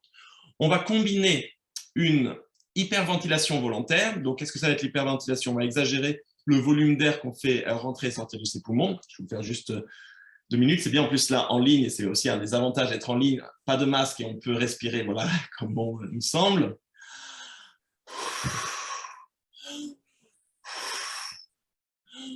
Faites avec nous, hein. Etc., etc. Alors, on peut remarquer, ça peut tourner la tête au bout d'un certain temps. Ça a des explications au niveau des échanges gazeux parce qu'en fait, on est en train de baisser ces niveaux de dioxyde de carbone et notre cerveau il est un peu perturbé. Et donc, on va faire ça juste avant de mettre sa tête dans l'eau, par exemple, et de combiner ça avec une technique d'apnée. Après, il y a d'autres aussi aspects qui vont prendre des Parce bains que lui, de... il ne fait pas ça dans l'eau chaude, hein. Il fait ça dans l'eau hyper Voilà. froide. Hein. Il y a la partie eau froide qui rajoute autre chose, mais là, c'est vrai que je me concentrais juste sur les aspects liés à la respiration. Et donc, la partie apnée qui suit va mettre en jeu aussi d'autres mécanismes, puisque en fait, en faisant, ça revient à ce que je présente au début, mon collègue qui travaille sur le réflexe d'immersion, où là, on va avoir une activation directe du système nerveux parasympathique. Donc, sa méthode, elle est intéressante, elle est encore peu comprise, si je peux dire ainsi, au niveau des mécanismes exacts, parce que du coup, ça combine d'abord avec l'hyperventilation, et puis s'il y a l'exposition au froid aussi, au bain glacé, une activation très forte du système sympathique, donc qui va nous activer. Et de l'autre côté, dès que je suis en apnée, dès que je me mets en apnée, je vais me mettre en situation d'activation du système parasympathique. Et donc là, encore une fois, les mécanismes sont encore à explorer. C'est vraiment super intéressant de voir cette utilisation d'autres techniques de respiration. Donc, encore une fois, pourquoi on parle beaucoup de cohérence cardiaque? Parce que déjà, les études scientifiques ont montré que c'était efficace et d'un autre côté, elle a reçu beaucoup de publicité à travers des livres et beaucoup de publications. Mais ça ne veut pas dire que les autres techniques ne sont pas intéressantes à prendre en compte aussi et peut-être que dans le futur, on aura une carte un peu plus précise de ces différentes techniques émotionnelles, de ces différentes techniques de respiration au niveau de leur rôle pour la gestion des émotions. Et donc, c'est voilà, une des étapes auxquelles on souhaite contribuer aussi à Cologne. Alors, c'est marrant parce qu'on a quelqu'un qui nous dit, et donc du coup, quel est l'intérêt de la respiration alternée? Alors, il y en a qui disent aussi, tu vois, l'intérêt de s'arrêter, en fait, de faire un blocage entre l'inspiration et la respiration, c'est peut-être pour reprendre le contrôle, mais il n'y a pas un intérêt scientifique. Enfin, en tout cas, c'est pas vérifié encore. Ce qu'on connaît actuellement, ce qui a pu être montré actuellement, on a pu tester qu'une courte pause. Et quand je vous dis une courte pause, on avait fait, donc c'est une des études qu'on a menées nous-mêmes, on avait fait une courte pause après l'inspiration, une courte pause après l'expiration de 0,5 secondes, donc une demi-seconde. Et on a montré que cette courte pause, en fait, elle changeait rien à l'histoire. Donc, on pouvait la prendre si ça nous faisait du bien, mais on pouvait aussi s'en passer. Et en fait, au niveau de la stimulation du nerf vague, on était quasiment équivalent. Et ce qui n'a pas encore été testé de manière vraiment approfondie, c'est une pause un peu plus longue. Alors, en théorie, il y a deux aspects théoriques qui s'opposent là, et c'est pour ça que ça mériterait d'être testé expérimentalement. C'est ça qu'on fait, c'est ce qui fait un peu la magie de notre métier de chercheur, c'est qu'on se pose toujours des questions et dès qu'on trouve des réponses, il y a d'autres questions qui viennent. Donc là, ça serait une nouvelle question à répondre. Et je vous expose brièvement en fait les deux choses qui rentrent un peu en conflit d'intérêts. C'est-à-dire que d'un côté, le fait d'être en apnée, donc prendre une courte pause, c'est en gros être en apnée puisqu'on n'a pas de circulation d'air. Normalement, on a une activation plus élevée du nerf vague. Par contre, on casse le rythme du cycle qu'on essayait de garder en respirant continuellement. Donc, c'est à mettre dans la balance ces deux arguments et la réponse serait seulement en faisant une expérience. Donc, alors non, je ne peux pas vous dire on commence demain avec parce qu'on a tout un programme d'expérience qui vont dans beaucoup de directions. Mais c'est vrai que je l'ai en tête cette expérience et j'espère que à un moment donné, je vais avoir le temps et la capacité dans nos laboratoires de la conduire puisque c'est vraiment quelque chose qui pose question et auquel j'aimerais apporter une réponse expérimentale. Donc, alors là, pour toutes et tous, il nous reste 10 minutes. Je vais essayer de donner des questions hyper ciblées pour que on puisse finir à l'heure.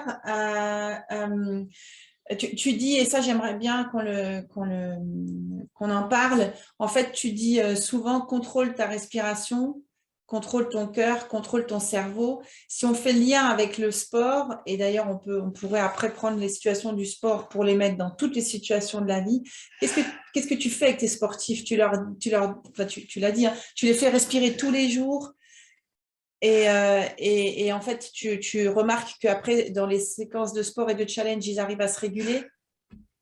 Effectivement. Donc, pour être clair, pour moi, dans le travail que je fais avec les sportifs, là, cette cohérence cardiaque, ça va être la base. Et ça va être la base de façon chronique, à long terme. C'est-à-dire que c'est pas que c'est pas négociable, mais disons que ça permet déjà si on fait ça, j'aime toujours dire, c'est quand on a beaucoup de choses à faire, il faut se focaliser sur la chose qui va permettre en fait de rendre les autres choses pas forcément nécessaires. Et si on s'intéresse à cette respiration-là, du coup, il y a beaucoup de problèmes qui vont peut-être disparaître d'eux-mêmes. Donc, c'est pour ça qu'on met vraiment comme, si je prenais l'exemple voilà, d'une maison en Lego, ça va être vraiment dans les briques de base qui vont constituer les fondations de notre maison. Et après, on peut continuer à bâtir par-dessus. Mais voilà, cette brique essentielle de la cohérence cardiaque, on va la faire de façon quotidienne et on va la faire à partir au moins de 15 minutes par jour. J'en fais partie aussi parce que du coup, je teste toujours mes méthodes et donc je conseille à partir de 15 minutes par jour, voir si on peut augmenter. Et là, je teste sur moi-même et sur d'autres, on augmente sur des durées qui vont jusqu'à 1 heure. Et là, ce qui est assez impressionnant, c'est que du coup, sur des longues durées comme ça, on voit encore plus d'impact sur la variabilité de la fréquence cardiaque le lendemain matin. Et donc, j'atteins des valeurs que je me disais que c'était, je me suis comme ça, à mon âge plus possible d'atteindre. Donc, c'est assez sympa de voir comment en fait on a directement les résultats des fois juste le lendemain matin, comment on voit qu'on a pu passer une meilleure nuit parce que du coup, peut-être la veille au soir, j'ai fait 1 heure de cohérence cardiaque. Et encore une fois, alors, j'ai l'impression subjective, mais c'est aussi ce que je vois dans mes résultats. Et donc, peut-être pour être plus complet au niveau des sportifs, sur les techniques de respiration, je vais me servir de ça, mais pas que. Donc, alors déjà, pour finir sur la respiration lente, à conseiller tous les jours et avant les événements importants, avant les compétitions. Et pour que ça devienne automatique au niveau des compétitions, je le conseillerais aussi d'utiliser à l'entraînement de façon à créer des automatismes chez le sportif. Donc ça, c'est très important. Ensuite, quand je dis je fais pas que cette technique-là, c'est que j'ai aussi l'autre aspect parce que j'ai des sportifs qui me disent oui, enfin moi la gestion du stress ça va ou moi j'ai vraiment plutôt besoin de m'activer. Et dans ces cas-là, on fait plutôt direction ce que fait Wim Hof, c'est-à-dire plutôt de la respiration rapide, voire style un peu hyperventilation, de manière à voilà s'activer si je dois rentrer déjà à 100% sur le terrain. Waouh. Quand tu dis 15 minutes par jour, on peut faire 3 fois 15, 3 fois 5, pardon, 5 matin, 5 midi, 5 Alors, soir, ou il faut que ce soit d'un coup? on peut les faire, répondre, hein. si au niveau du temps on n'a pas le temps, je dis toujours c'est mieux que rien. Donc si on peut les faire, voilà. Mais alors là encore, on n'a pas testé ces différences à long terme. Donc je vais dire c'est à l'organisation de chacun. J'aurais plutôt tendance à conseiller de les faire à la suite pour sentir encore plus les effets. Mais après, je vais déjà être très content si on me dit qu'on a fait 15 minutes, 3 fois 5 minutes parce qu'on n'a pas le temps de le faire autrement. Donc, on aura déjà des effets comme ça. Là encore, je ne vais pas pouvoir vous citer l'expérience qui a vraiment dit l'une était mieux que l'autre. C'est juste là mon intuition personnelle qu'on obtienne une stimulation plus longue du nerf vague si on le fait plus longtemps à la suite. Mais après, c'est aussi très bien si on arrive à caler des petites périodes dans sa journée où on va le stimuler de temps en temps. D'accord. Nous, on utilise, tu le sais, hein, mais on utilise la respiration lente contrôlée. Et ça, c'est pour vous, les coachs et les accompagnants, notamment dans les intégrations de ressources en coaching, hein, quand on intègre les ressources en respirant par le nez, et aussi pour calmer le stress, puisque tu viens de dire, hein, ça active le parasympathique. Donc, c'est aussi une technique qu'on peut utiliser pour faire baisser le système. On a une autre question, Sylvain. Attends, je voulais absolument te la poser parce qu'elle est intéressante. Je retrouve, on ne pourra pas répondre à toutes les questions, désolé, hein, mais Bartha dit, inspire, blocage, engage le périnée et le souffle remonte naturellement. Avez-vous essayé? Alors, essayer directement, non. Et donc, on revient un petit peu sur ces questions de blocage. Alors, encore une fois, Et c'est là où je vais vraiment laisser la porte ouverte. Peut-être que cette technique va être bien pour avoir certains objectifs. Ça me fait penser à ce que j'ai pu entendre, notamment, je travaille avec les musiciens. Ça peut faire partie, par exemple, de techniques que les chanteurs vont utiliser pour se chauffer la voix, etc. Donc, encore une fois, je ne dis pas que c'est pas bien de le faire. C'est juste que pour les objectifs là, dont j'étais en train de parler au niveau de la cohérence cardiaque, c'est pas forcément ce qu'on rechercherait. Mais ça a peut-être d'autres objectifs qui seraient parfaitement adaptés à d'autres situations. Ok. Est-ce que tu peux dire où se trouve le nerf vague? Ça, c'est une question facile. Oui, donc il va partir. Mais c'est simple, en fait. Je vous ai dit que le contrôle de la respiration se faisait à partir voilà, de notre tronc cérébral qui se situe voilà, à l'arrière du cou, au-dessus. Peut-être vous sentez l'os, vous mettez votre doigt un petit peu au-dessus, donc vous allez y être. Et ensuite, le nerf vague va. Alors, c'est le nerf. Vous allez me permettre de faire un peu d'étymologie latine. On l'appelle le nerf vague parce que c'est le nerf qui vagabonde. Il vagabonde un peu dans notre corps et ça va être le plus long de nos nerfs crâniens. On a voilà, des paires de nerfs crâniens et donc ça va être le plus long de nos nerfs crâniens qui va aller qui va aller relier en fait tous les organes principaux du corps au niveau du haut du corps et qui va avoir aussi des branches afférentes jusqu'au niveau des oreilles puisqu'on va le stimuler électriquement ici. Et donc, il faut s'imaginer qu'il va circuler un peu partout pour aller se connecter avec tous les organes principaux du corps et les réguler. Et c'est aussi ce qui nous explique son importance puisqu'on comprend en fait qu'il est relié à tous les organes importants du corps humain. Attends, je rigole, je fais de la pub pour l'académie. Carole dit quelle formation en cohérence cardiaque proposez-vous en France? Vie source.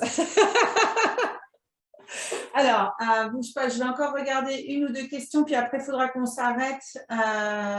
Moi, j'aimerais encore, je pourrais rester encore une journée entière avec toi, vous aussi d'ailleurs. Je vais essayer de regarder quelque chose qu'on n'a pas posé. Est-ce que le nerf vague bien stimulé permet d'avoir des orgasmes au niveau du cerveau? Ah elle est bonne question, ça. Là, alors, peut-être à définir ce qu'on entend par orgasme, mais si on entend au niveau sexuel, non.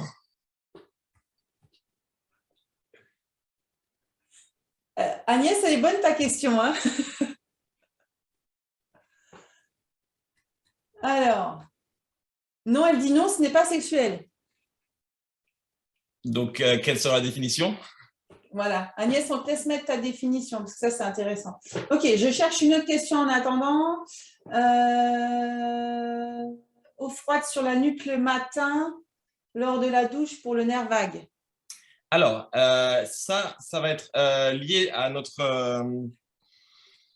réflexe d'immersion. Et plus que sur la nuque, il faudrait le faire. Oui, je comprends sur la nuque parce qu'il part d'ici. Mais encore plus efficace, ça va être de le mettre sur le visage parce qu'en fait, on va avoir des récepteurs de température sur le visage. Et donc, quand on en revient à de mettre sa tête dans l'eau, et c'est aussi dans l'eau froide, puisque là, ça va activer encore plus. Alors, on va avoir une activation du système sympathique avec le froid, mais en fait, à long terme, ça va nous permettre de créer une activation du système nerveux aussi parasympathique. Donc, on va réduire notre fréquence cardiaque encore plus. On va effectuer ce qui s'appelle une bradycardie. Et cette bradycardie va être en partie régulée par l'activation du nerf vague. Donc, c'est plutôt en fait avec l'idée de se mettre de l'eau froide sur le visage et de coupler avec un cycle d'apnée pour optimiser la stimulation du nerf vague à ce niveau-là. Ok, je prends encore deux questions, l'explication d'Agnès, et après, il faut qu'on s'arrête. Il y a Aïcha qui demande, est-ce que cette technique, la respiration lente contrôlée, est efficace pour soigner les addictions? Oui, donc en traitement complémentaire, on s'entend, ça ne va pas remplacer les médicaments, Oui. mais en traitement complémentaire, effectivement, et ça avait été notamment chiffré, alors je n'avais plus avoir les chiffres exacts, mais parce qu'aux États-Unis, donc le système de santé avait fait des calculs sur ça avec les praticiens qui proposaient de la cohérence cardiaque, et donc ils avaient déjà montré que on diminuait les symptômes liés aux addictions. Et ça allait aussi diminuer le coût des traitements ensuite qui étaient liés à la prise en charge des personnes souffrant d'addiction. Et pourquoi, si je peux expliquer brièvement, donc c'est-à-dire qu'en stimulant le nerf vague, ça va aussi avoir un rôle sur le contrôle de soi. Et quand on augmente le contrôle de soi, du coup, on va avoir plus de facilité pour résister aux tentations des addictions. Voilà. Du coup, petit lien vers les neurotransmetteurs. Est-ce que respirer a une action sur les neurotransmetteurs? Si on active le parasympathique, oui. Oui, et donc là, je peux même vous donner un mot pour ceux qui sont un petit peu intéressés dans le neurotransmetteur. Et donc, le neurotransmetteur principal du système parasympathique, c'est l'acétylcholine. Acétylcholine. Alors, je l'écris probablement faux, mais c'est phonétique. Donc. Ok. Olivier demande l'influence sur l'écoute du nerf vague ou la respiration sur l'écoute ou l'inverse. Olivier, je n'ai pas trop compris la question. Est-ce que tu veux dire… Est-ce que… non, il faut me reposer la question, je n'ai pas compris. Peut-être parce que j'ai dit qu'il y avait une branche afférente au niveau de l'oreille. Ce que je peux dire, alors au niveau de l'écoute, je n'ai pas forcément d'études en tête qui relieraient directement, mais ce que je peux dire, c'est que le nerf vague, comme il va être connecté à tous nos organes, ça va normalement faciliter ce qu'on appelle l'interoception, la conscience de ce qui se passe dans notre corps. Donc on pourrait peut-être supposer, mais là je mets vraiment des pincettes à vérifier dans la littérature scientifique, mais de par son rôle au niveau de l'interoception, on pourrait supposer que effectivement ça aide au niveau de la perception des sens. Oui. Voilà, et je précise ce qu'Agnès voulait dire, et puis après, on devra s'arrêter. Agnès dit, alors, le nerf vague stimule la glande pinéale qui, avec ses extensions, ont des effets électriques provoquant ce fameux orgasme du cerveau, comme Thérèse Davila. Alors là, je n'aurai pas d'études scientifiques qui vont aller dans ce sens-là. À vérifier, mais je n'ai pas, j'ai pas croisé ça. Agnès, vous pouvez vous lancer dans cette recherche-là. Ok, wow. Merci à toutes et à tous pour vos questions. Sylvain, écoute, tu vois, tu as préparé un truc, mais c'était hyper enrichissant. Tu nous as donné une mine d'or. Vraiment, merci, merci. Ce que je fais maintenant, restez tous en ligne, je lance le lien Mentimeter et pendant que je fais ça, Dounia a donné le profil LinkedIn de Sylvain, son site internet. Et toi, Sylvain, je te demande si tu veux bien de départager ton écran. Oui, bien sûr. Et de nous dire aussi, quelles sont tes actualités? Est-ce que tu as écrit des livres? Qu'est-ce qu'on peut recevoir de toi? Voilà, tu es actif, donc à toi la parole. Voilà, donc l'actualité, alors je vais en avoir, on va dire, deux principales. Donc au niveau des projets de recherche, j'en ai beaucoup parlé dans la conférence, donc c'est vrai que mon intérêt, ça va être de comprendre encore plus comment fonctionne le nerf vague, comment le stimuler au mieux, quels vont être les paramètres de respiration, etc., qui vont nous permettre d'avoir la stimulation la plus optimale possible, etc. Rechercher plus en détail les techniques de respiration au-delà de la cohérence cardiaque qui vont nous permettre de gérer au mieux nos émotions selon ce qu'on veut atteindre comme objectif. Et puis, peut-être au niveau de la vulgarisation, parce que je vois toujours en fait l'intérêt qu'il y a sur ces sujets. Donc, c'est vrai que j'ai déjà écrit des livres. Alors, par exemple, un sur l'intelligence émotionnelle qui est pour l'instant qu'en allemand. Je n'ai pas encore eu le temps de m'occuper de la traduction française jusqu'à présent, mais comment développer son intelligence émotionnelle à travers d'activités physiques et sportives. Donc ça, voilà, j'espère que je vais toujours fixer les JO de Paris comme deadline, donc on va voir si c'est possible. Et des livres aussi de vulgarisation sur les sujets de la variabilité de la fréquence cardiaque, de la cohérence cardiaque, de la respiration. Donc voilà, tout ça, c'est des projets qui bouillonnent dans ma tête. Donc je dois juste toujours trouver, c'est toujours une question de temps de les mettre en priorité, mais voilà, donc on peut… Tu pourras nous donner les liens de tes livres, tu nous envoies un mail et sûr. nous, on mettra tout sur la bibliothèque. Bien sûr. Tu interviens aussi en anglais, je crois. Hein? Voilà, et donc si dans les actualités, si je peux dire, et peut-être en lien aussi avec Alert Academy, c'est-à-dire que je suis en discussion, donc j'interviens aussi dans la Alert Academy en Allemagne, à Berlin, et donc là, on est en préparation de séminaires d'approfondissement sur le thème de la variabilité de la fréquence cardiaque, sur le thème de la respiration, donc ça aussi, on pourrait imaginer avec Corinne, on en reparlera, de développer ça aussi en France, puisque du coup, je serai aussi très content de partager ces connaissances en français, voilà. Oui, parce que je peux vous dire, je suis très fière que Sylvain travaille avec nous. Sylvain, tu as travaillé avec nous aussi pour le programme Mi-Source, le programme de résilience qu'on donne. Sylvain a sa patte là-dedans, donc un grand merci. Et oui, on va aussi mettre en place des choses, j'espère encore cette année avec toi, à l'Académie France. De toute façon, en Allemagne, ils vont très vite, donc je pense qu'on pourra aussi très vite mettre quelque chose en place ici en France. Merci beaucoup, Sylvain. Je sais que tu es très pris. On a un joli nuage de mots, tu vois, passionnant, inspirant, intéressant. Si vous voulez que Sylvain intervienne pour des conférences, écrivez-lui. Je sais que tu fais des conférences Oui, Ce sujet-là, on ne l'a pas dit, mais tu fais des oui. conférences. Ce sujet-là est hyper important. On te demande si tu fais beaucoup de sport. Autant que je peux, mais effectivement, alors, un petit secret sur ma routine du matin. Donc, je commence chaque matin par effectivement de la course à pied pour prendre l'air. Donc, après la mesure de ma variabilité de fréquence cardiaque, je pars directement en courir, quel que soit le temps, voilà, et au petit matin. Donc, je vis entre 5 et 6 heures. Et donc, c'est pour commencer la journée. Sinon, dans mes sports préférés, donc beaucoup de course à pied et de cyclisme. Donc, les étés, je reviens volontiers en France. J'ai la famille dans les Pyrénées, aller monter d'école dans les Pyrénées, voilà. Et j'ai appris que tu faisais de la musique, mais ça, c'est autre chose. Voilà. Ça permet aussi de stimuler le nerf vague quand on chante ensemble. Merci beaucoup, Sylvain. À toutes et à tous, un grand merci. Continue à remplir le nuage. On te donnera en fait ce nuage. On te fera parvenir le nuage. On va te taguer sur les réseaux sociaux. Voilà. Tu vas probablement recevoir plein de messages. Voilà. Je vous dis à toutes et à tous, à tout à l'heure. On a encore 91 personnes en ligne. À 11h, donc c'est dans 25 minutes, on va retrouver Christophe Hague qui va nous parler de l'empreinte émotionnelle. Donc là, on va monter les niveaux de conscience au maximum.